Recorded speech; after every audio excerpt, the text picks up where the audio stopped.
Hi everybody, welcome back to my channel. My name is Sina and this is Sina's Two Cents. For those of you that are just joining for the first time, I am a mom of three, married, but my husband and I do not share finances. And I'm making this video in a slightly different format than what I usually do because I just wanted to talk about something that has bothered me and hopefully we can sit down and chat about it. I'm sure I'm not the only person in this situation. Anyway, if you watched my debt update at the end of January, you'll see that not only did I not make any progress in paying off my debt, but I actually got behind a few $100s. So my debt is actually a few $100s larger than it was when I started this journey. And that left me upset because for me, this was going to be the year. Like, this was the year that I was going to get it together. This was the year that I was going to pay off my debt. I've been like sort of on this journey for a few years. And for me, it's been like one step forward, two steps back, three steps forward, one step back. So like I pay off some debt and then something happens and then I get a little bit further back into debt and I make some progress and but 2025 was a year that I was gonna like just get it all together and take care of what I needed to take care of. And so far that hasn't happened. I mean, I know it's only been like 1 month, one full month of 2025, but so far that hasn't happened and it left me a little bit discouraged. And so I just wanted to talk about like what we do when you have a financial setback, because they happen and they're going to happen. And it's really important to figure out like how to handle them. And so I'm going to tell you kind of what I've been trying to do. And then you can let me know in the comments the things that you do, because this is a process and we're all learning together. So for me, the first thing to do is forgive myself for any mistakes, missteps. Not only is it very easy to have them happen, but they are going to happen. Like, the unexpected is going to happen. That's the one thing that we should expect. We should expect that unexpected things happen. And so it does not do any good to beat myself up, to, berate myself about the things. Like, that does not solve anything. So I need to start first by saying, okay, this thing happened.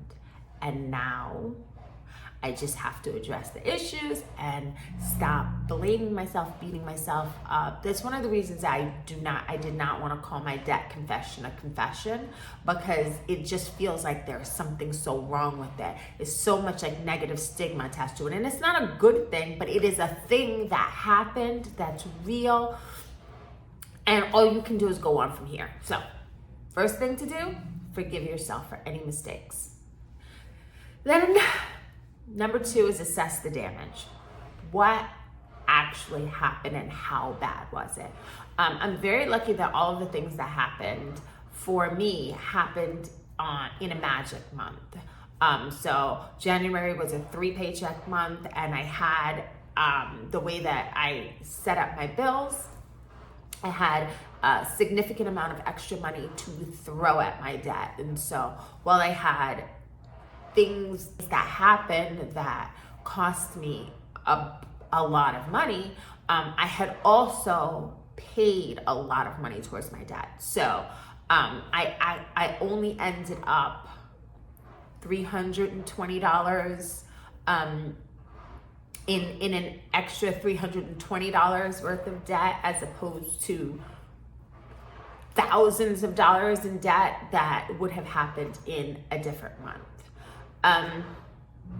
That was a good thing, right? The damage itself wasn't so bad. Sometimes it can be hard, but regardless of whether the damage is big or small, you need to go on to step 3, and that's review your plan.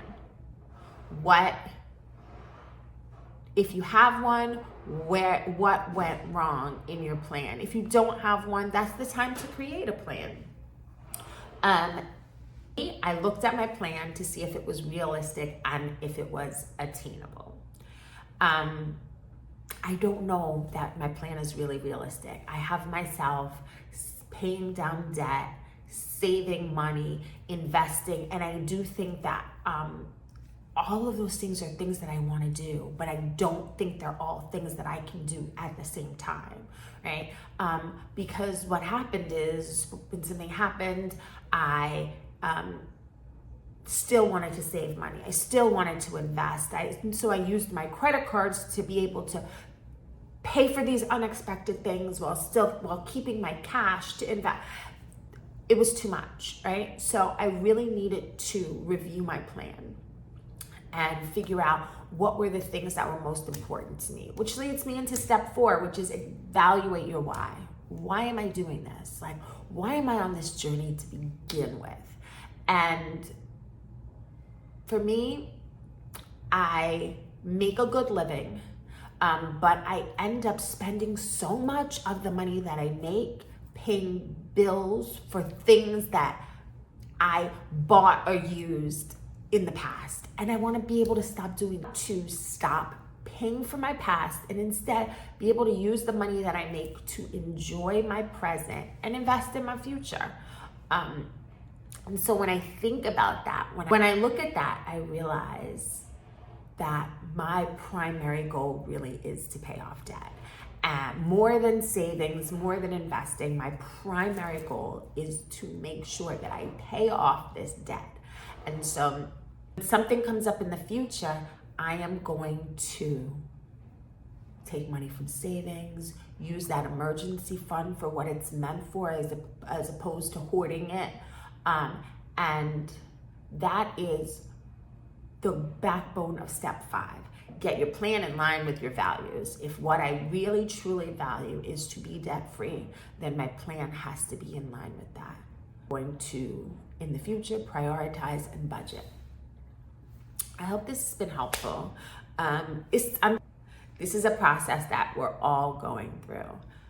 Financial setbacks happened, and it really just, and how you deal with them is what's important.